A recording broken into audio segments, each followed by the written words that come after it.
Hello everybody and welcome once again to the World of Tanks weekly replay. I'm your host here, Hijak, and today I'm going to show you one of the replays in my AE Phase 1. Now, you earn this tank by unlocking the top prestige in Frontline, which ended in November, and this is probably the best match I've ever had in the tank.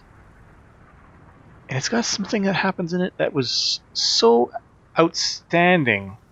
It surprised me when it happened, and I'll let you know when we come to that part of the match. So right now we are on Mannerheim line, and we're on the south spawn, and along with all the other heavies and tier 10s and stuff like that that are in the match, we are heading along the J line to the coast, and that's usually where the heavies attack, is over on the 9 line.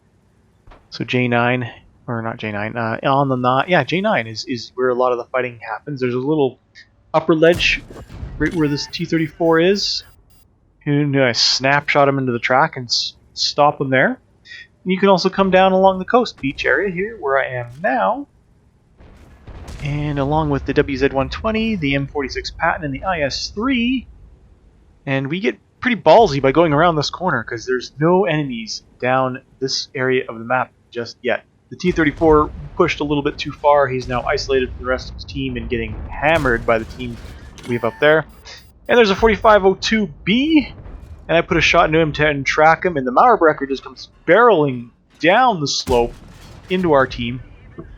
I bounced my first shot off the side of his armor because his angling was just right. Now you can see here I'm trying to get a shot on his cupola, waiting for the reload, and I shoot it, and it bounces, because, you know, RNG.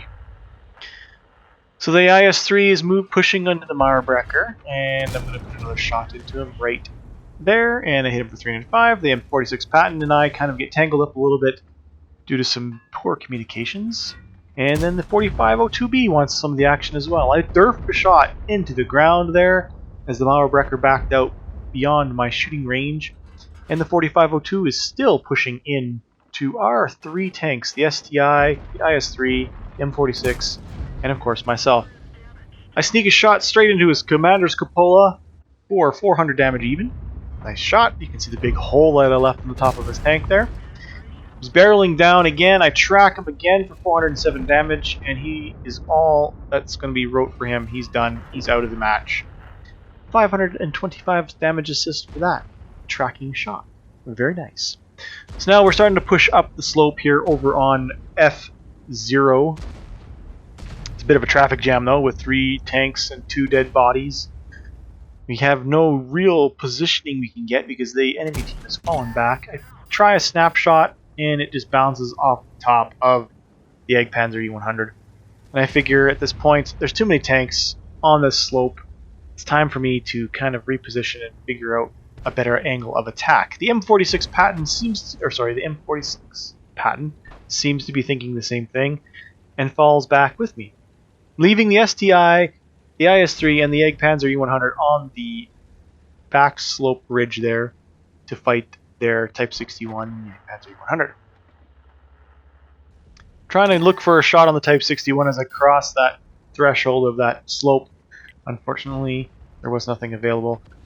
So I'm heading back towards where the Senlac and STG were last spotted. Now, the M46 Patton spots the STG.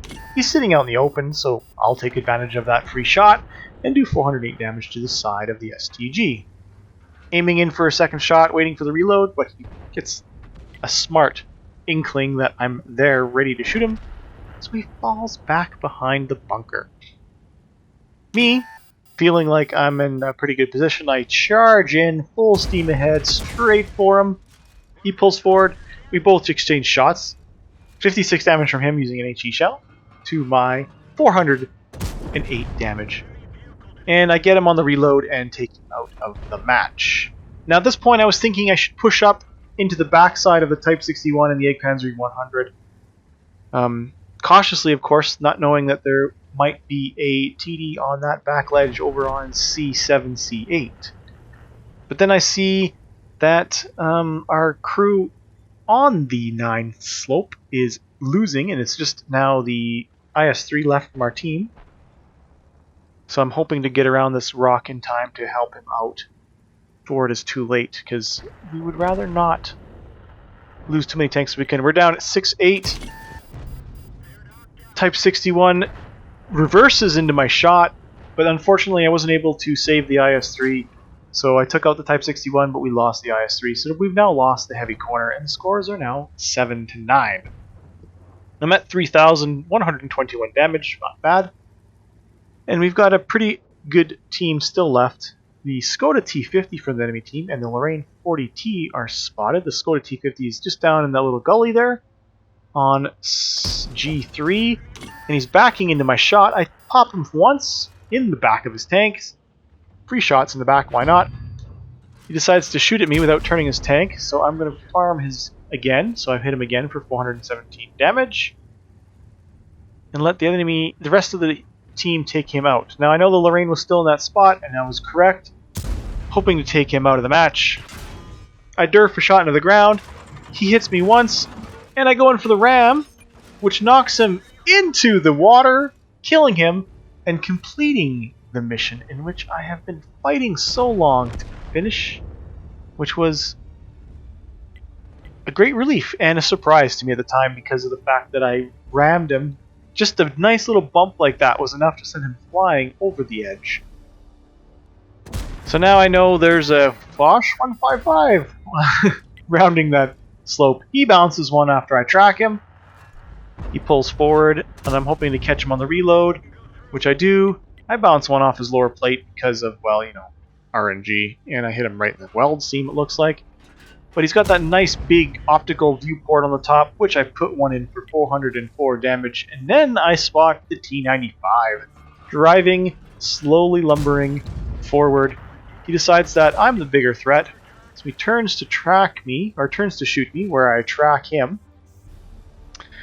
And I get shot by the artillery, and he stops, and I put another tracking shot into him for 305 damage, and now the Jagdpanzer E-100 has taken and gotten involved, coming up over the slope. I know my time in this game is coming to a close quite rapidly.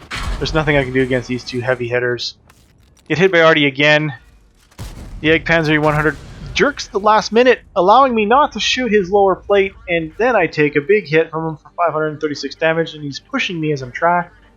And this is pretty much the end of the game, with the T-95 taking me out of the match. So in the end of it all, I managed to still get high caliber for doing the 4,843 damage. I hope you enjoyed watching this replay with me, and I hope to see you again next week. Take care.